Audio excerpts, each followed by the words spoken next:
Yeah, I don't know. We'll see. If it stops, it stops. I'm not Okay. gonna. So if even Aguda came out against the family separation policy, that says something. So a lot of people were going down to the border. A lot of Jewish groups were organizing trips. I'm not a big enough macher to qualify, plus which they were sort of going down for one day. And it was a statement, and I understand that statements are important, but that's not, I mean, if I wanted to go down there, I wanted to actually, like, do something and not just make a statement. I have family in Mexico. Kelly and I spend time in Mexico every year. I speak passable college Spanish, and I feel really connected.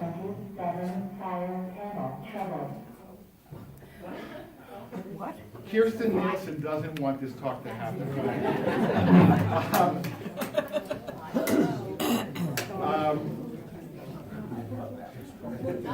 Okay. So, you know, I wanted to do something. So I contacted, this was back in June, could I come in June, could I come in July? And pretty much everybody said, you know what, please don't come right now. You'll just be in the way.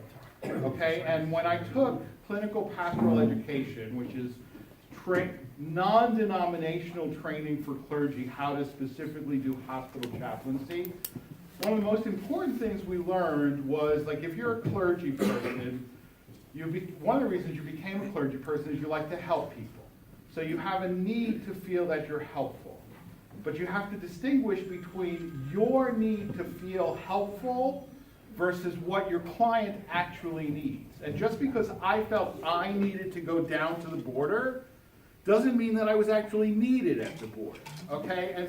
And by the way, the Pittsburgh Jewish community, I know because I got the email, after the massacre at Tree of Life, they sent out an email saying, please do not come. Okay, we know that you want to. We appreciate that you want to. We have no need for you. You will be in the way. We will have to feed you. We will have to house you. We will have to schlep you around. And we don't have the resources to do that right now. We will be back in touch when we actually can use you. Okay, and subsequent to that, people have gone. Okay, and so you have to respect that. So, but I still wanted to go, right? So I contacted a guy that I had met who is the regional director for the Anti-Defamation League in Phoenix. His name is Carlos Galindo Elvira. He's a Mexican-American Jew who's the ADL regional director. And I said, Carlos, I want to come. And he said, contact the Kino Border Initiative in Nogales. They do really good work. So I contacted them, and I learned a little bit about Kino Border Initiative. People sometimes, Kino, what is that? Padre Kino, Eusebio Kino, was a Jesuit missionary who sort of settled that area when it was still actually a Spanish possession. But when he got there, he was shocked at how the Spanish were mistreating the indigenous people. So he did everything that he could to reverse that policy. Okay, and he's one of the two Arizonans who has a statue in the statuary hall in the Capitol. So Eusebio Kino was a Jesuit. Kino Border Initiative is a Jesuit-run organization, and so that's the connection. Kino Border Initiative provides direct humanitarian service. Their headquarters are in Nogales, Arizona, but their facilities are in Nogales, Sonora. They have a soup kitchen. They have a women's shelter. They provide legal assistance, they provide medical assistance, but they also have an educational department that does the kind of programs that we went to. Okay, and the goals of those programs, which they call border immersions, are to humanize, to accompany, and to complicate the situation. Okay, because the situation at the border is complicated. Right? And H.L. Mencken said, every problem has a solution which is simple, elegant, and wrong, right? And one of my real heroes, Daniel Patrick Moynihan, once said, "The world does not need more simplifiers, it needs more complexifiers." Okay, and the situation is complicated. Okay, there are issues that are not so complicated, but overall, it really is complicated. So mostly Kino Border Initiative has groups from Jesuit colleges and Jesuit universities, but I'm probably the only rabbi in the country whose Rebbe was a Jesuit, and so that connection, and they were willing to work with me, and they said, they gave me a date. We found a date in December, and they said, if you can put together a group of at least 5 and no more than 10, we will take you. Okay, 5 at least, because they have to. There's a staff person who is, your staff person for the whole time, and for less than 5 people is really not worth that effort. More than 10 they can't accommodate, because as you'll see, the spaces where we were working were really, really tiny. Okay, so you've been looking at this picture for a while, and you're saying, all right, this guy I know. Who's this guy in the cowboy hat? Okay, the guy in the cowboy hat is Father Pete Neely. He runs the education program, so he was with us for most of the time. Let me tell you about Father Pete. You see how big his hat is? His heart is bigger than that. Okay, but some of you may remember that in 1989, the 6 Jesuit martyrs of El Salvador, right? There were Jesuits who were teaching at the University of Central America in El Salvador, and a government hit squad came in and killed them. There were actually 7 Jesuits who lived in that house. The 7th Jesuit happened to be away on business that day. That's Father Pete. Wow. And when his family found out, they said, you have to come back to the United States. Why are you there with such dangerous people? And he said, the guns that killed my brothers were American guns. The bullets that killed my brothers were American bullets. The training that those people killed was American training. Okay, and I say that to set the scene, okay, because you cannot consider a problem in isolation, right? What happened in El Salvador in 1989 has a ripple effect to what's happening in Nogales today, and you can't consider that in isolation. But Father Pete, I mean, what can you say, right? I mean, he devotes his life, and he's Padre. I mean, when you cross the border, everybody knows him, everybody loves him, Padre, Padre, Padre. And so he became our Padre, and he designed really the content pretty much of what we did. Okay, so now the picture. And unfortunately, I was not able to get these in the order necessarily that I want to show them. So there's going to be a little bit of skipping around. Okay, so the first morning we were there, we parked our car in a parking lot on the Arizona side and walked across into Mexico. Okay, so we are here in Arizona. This is the U.S. Customs facility. Beyond that is the Mexican Customs facility. If you see on the right, those are warehouses. Who here has eaten a tomato in the last 2-3 months? Okay. Who here has eaten an avocado in the last 2-3 months? Okay. I am almost certain that that tomato and that avocado came through that facility. Okay, 40% of the fruits and vegetables that we eat in this country in the winter months come through that checkpoint. Okay, and there are massive, massive warehouses for transshipment of fruits and vegetables because the Mexican trucks can come across and drop them off at the warehouses, but the Mexican trucks cannot deliver them to your local Giant or Safeway or Wegmans. So they're offloaded at these warehouses and then put on American trucks.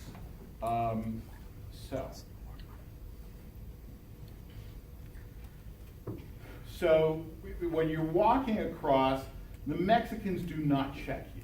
Okay, they have people in theory they could check you if you look suspicious, but pretty much they don't. So you walk out of this gate, and then you're in this kind of no man's land for a couple of 100 yards, and then you get here. This is the actual border, okay? But you've already sort of left U.S. jurisdiction, and you're not yet in Mexican jurisdiction. But even the wall is different, right? The American wall comes up to where the border is, and then the Mexican wall. So we walked across that every day for 3 days, and then cross back.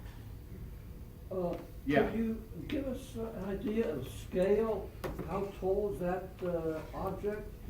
Okay, well, there are more pictures, okay? So I'll show you. So we went to work in the comedor. Comedor means dining room or dining hall. That is the facility that Kino Border Initiative runs. It's a couple of 100 yards from the border. And Kino was originally set up to serve Mexicans who had been deported from the United States. Okay, so it's been in existence since 2009. Nogales is one of the main places where when people get deported, when Mexicans get deported, they're basically dumped off in Nogales with no real assistance. So Kino Border Initiative was set up originally to serve them. Okay, so they provide 2 meals a day, first aid, clothing, check cashing services. For example, if Customs and Border Patrol arrests you and you have money on you, they confiscate it and they give you a receipt.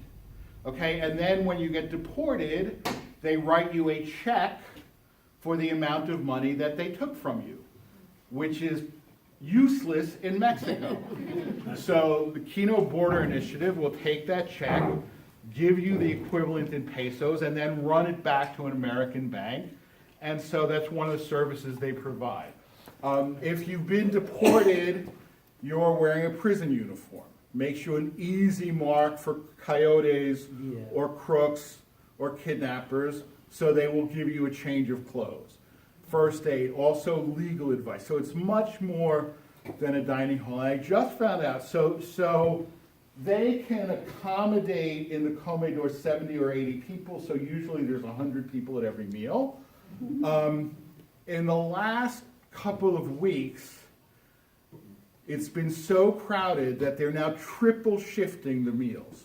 Okay, instead of one breakfast, they have 3 shifts for breakfast and then 3 shifts for dinner. So they're feeding 300 people, 600 meals a day. Okay, and why is that happening? We can discuss that later. So these are just a few of the pictures in the comedor. You can see, obviously, that it is a Catholic outfit. There's a crucifix, a painting of the Last Supper, but with Mexican faces instead of white European faces. This is while we were setting up for the meal. It's not exactly, a luxurious place, but it does the trick.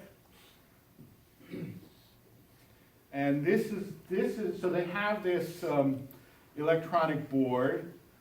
This particular, it explains the process for obtaining a humanitarian visa to stay in Mexico. Okay, because at least half of their clientele are Central Americans. They're not Mexicans. They can apply under certain circumstances for a humanitarian visa to remain in Mexico. So this replied, but it rotates what's the information that's on there, other information about different things, and including, by the way, do not attempt to cross the border illegally. Okay, it is dangerous. There is no water. You risk death before you get to Tucson, which is where everybody wants to go. No vale la pena. It's not worth it. Okay, so they advise their clients not to try and cross the desert. Okay, knowing that many of them will anyway, right? But their official position is that you should not do this. Okay, so then we finished serving breakfast. I didn't get a lot of pictures then because they try to, maintain the dignity and the privacy, so only one person was allowed to take pictures at each meal. So we went for a tour of downtown Nogales. So this is the bollard fence. You can see, so this is the main street of downtown Nogales, and you can see that it dead ends at the wall, right? So that gives you some idea of the scale. Another that's closer, but you can clearly see, right? It's one town, right? Those houses, right? If you stand in downtown Nogales, Sonora, and sneeze, your germs are going to wind up in those houses in Arizona, right? And that's the way that people live. This is waiting to come back into the States. Shortly before the November midterm elections, for reasons unknown, barbed wire, which was never there, went up. Those portable shipping containers were brought down to block off and funnel the traffic to make sure that no groups of migrants could storm the border. There's also a train. Okay, and the train also, there's a gate for the train, but trains do go back and forth across the border. I asked our guide, how often does that open? And she said, I've never seen it open. And as soon as she finished saying, I've never seen it open, it opened. But this gives you a better idea of what the border fence looks like from downtown. Now this is Morley Gate. This is a pedestrian-only gate. And these are people just waiting online to cross over. They could be Mexicans, they could be Americans, they could be whoever. Presumably all of these people have passports and the necessary visas if they need them, and it generally takes 3 or 4 hours to cross, okay? Which is why we crossed at the truck stop, which also has a pedestrian gate, but it's not really well used because it's about 3 or 4 miles from Morley Gate, which is downtown. So I asked, I said, so why don't people take a taxi? Why don't people take an Uber? And she looked at me and she said, it's a day's wages. It's a day's wages to take a taxi or an Uber if you're a Mexican, right? When, you got to wait 3 or 4 hours to get across rather than give up a day's wages. That's what you do. But that's why we always cross at Mariposa Gate, and there was no wait whatsoever. For cars, there's a wait at Mariposa, and for trucks, but not for people. Now, over the summer, people were living here. Okay, people were camped out there because, and this gets back to why are they serving 300 people a day instead of 90 or 100? It is a human right, according to both U.S. and international law, to present yourself at a port of entry and say, I have credible fear of returning to my country. I am asking for asylum. That is a human right enshrined in American law and international law that the current government doesn't like. Okay, so what they've been doing is they've been throttling. Okay, so 300 people a day may present themselves. They say we can only see 10 today. So people were living there waiting to be interviewed. And at a certain point, the Kino Border Initiative said this is crazy, and they set up a list, right? And now you have a number and you have a list. You may have seen over the summer people with numbers on, that wasn't happening in Nogales. That I think was in Tijuana. In Nogales, you simply put your name on a list and you get a number. And to Custom and Border Patrol's credit, every morning they call the Kino Border Initiative and they say, we can take 10 people today, we can take 15, we can take 8, we can take 20. And they cooperate with the system. So, so that's good. So people are no longer camped out at the border gate. This is just normal everyday waiting to get across. And this will give you, some other pictures of what it looks like. And by the way, I mean, why is the border where it is? Because of the Gadsden Purchase in 1853, where we bought additional land from Mexico to run the railroad through. Okay, so you can see there's no natural, right? It goes up mountains and down mountains. It goes into valleys and out of valleys. It's not like in Texas where the river is the border, right? It's just an arbitrary line. Okay, so this is kind of a close-up of how it looked in December. I'm standing on the Mexican side, right? Those houses that go pretty much right up to the fence are on the Mexican side. But you can see into the American side, and that tower is a surveillance tower. Okay, and that is far more effective than anything else, right? They can tell and they can see if people are trying to cross, they can see them miles off, right? And so they have these surveillance towers. Now, I'm going to show you just for comparison. So that's what it looked like in December. Is that manned or unmanned tower? The tower, I think it's unmanned. I think it's all electronic, but I can't tell you 100% for sure. I just want to show you what it looks like today. Oh my God. It's not great. Explain to me why that's necessary, right? And explain to me how that's a good use of highly trained troops, all right? And it's dangerous because kids can play. Now that's on the American side. Perfectly legal, right? It's on the American side. But kids can get hurt. Pets can get hurt. You want to go shopping. Remember, this is it right down at, you want to cross the border and go shopping in a place that looks like that? Yeah, Tom. I can't see well. Is that like 3 rows that the stuff actually comes down to the ground level? It's 6 not just rolls. up high. Yeah, 6. It's not just way up at the top. No, it was way up at the top when we were there. Right. There was concertina wire added across the top in November. This was just added. I will tell you that the Nogales City Council recently, which is bipartisan, they're both Democrats and Republicans on the City Council, unanimously passed a resolution directing the Defense Department to take it down. Good luck. Yeah.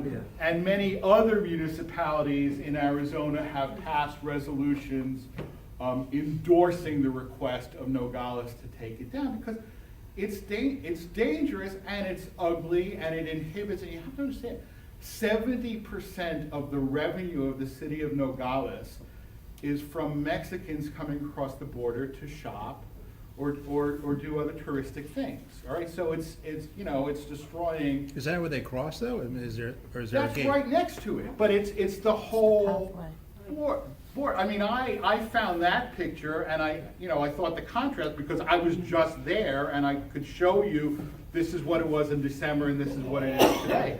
But this is I mean, This is, you know, a block from downtown Nogales, Arizona. So yes, it's like if you're standing in front of a store, you're seeing this barbed wire. Okay, this concertina wire, and it's running in people's backyards. I mean, But that section of the wall doesn't prevent the people from coming in or going back. It's meant to protect that area of the wall, right? it's meant to prevent people from crossing the wall illegally. Right, correct. It's meant to prevent people from crossing the wall illegally. And it may have that effect, right? But any policy, right, any policy, you have to consider not only the benefit, but also the cost, right? I mean, I don't know how many people are killed in automobile accidents in this country. We could make cars such that nobody would ever be killed in an automobile accident, right? They would cost $500,000 and they would destroy all our streets. So we say, you know, we're going to tolerate a certain amount of automobile deaths because the price, the cost, outweighs the benefit, right? I mean, this may reduce illegal crossings, but at what cost and who's paying the price, right? I'm not saying it's not effective. What I'm questioning and what the city council is questioning is whether it's not, in fact, you know, overkill. That's where the cost is way more than the benefit. All right, so. What if the local constabulary would go there and try to open these things up with the troops? Oh, yeah. No, they're not gonna do that. I mean, This is crazy. you don't want civil war, right? This is absolutely crazy. Yeah, I mean, but, you know, what are they gonna do, right? I mean, you've got, you know, a 40-man Nogales police force, and you've got the US Army, right? So, it's, you know, hardly, What would they shoot at it? I don't know, You know, this is an absolute insanity. yeah, I don't know. I don't think anybody wants it to get to that point where, you know, where the police are trying to take this down. I mean, Thank you, President Potts. but we don't, you know.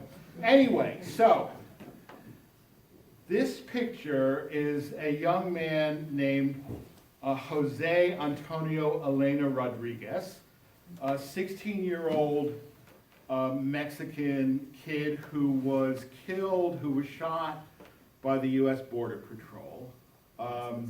The claim is that the agent who shot him, that Jose was endangering his life by throwing rocks over the fence. Was he throwing rocks over the fence? There's no evidence that he was, but you can't prove a negative. But if you look at that fence, it's really hard to imagine that, you know, anybody could really throw a rock over the fence of sufficient magnitude to really kill another person. Not to mention that the young man was shot 16 times. He was on the ground after 3 times, and there's film of this. He was shot 13 times after he was already on the ground. To its credit, the U.S. put the Border Patrol agent on trial. It was a hung jury, and so they decided not to retry. But this will give you another picture of what the fence is like in that area. So, you know, it's really, I don't know, hard to believe that story is really credible. It's a close-up. I'm not going to translate this. If you know Spanish, you know what it says, but I'm not going to translate it because. Okay, and then this is another meal in the comedor. This is the afternoon meal, and as you can see, a lot of kids and a lot of families. right? Now, this is unusual. When they started, it was typically young Mexican single men. Okay, now it's families, and roughly half of the families are from Central America, and half of the families are from the Mexican state of Guerrero, which is where Acapulco is, and there's tremendous lawlessness in Guerrero, so people are fleeing and trying to claim asylum in the United States. So these are just some of the clients.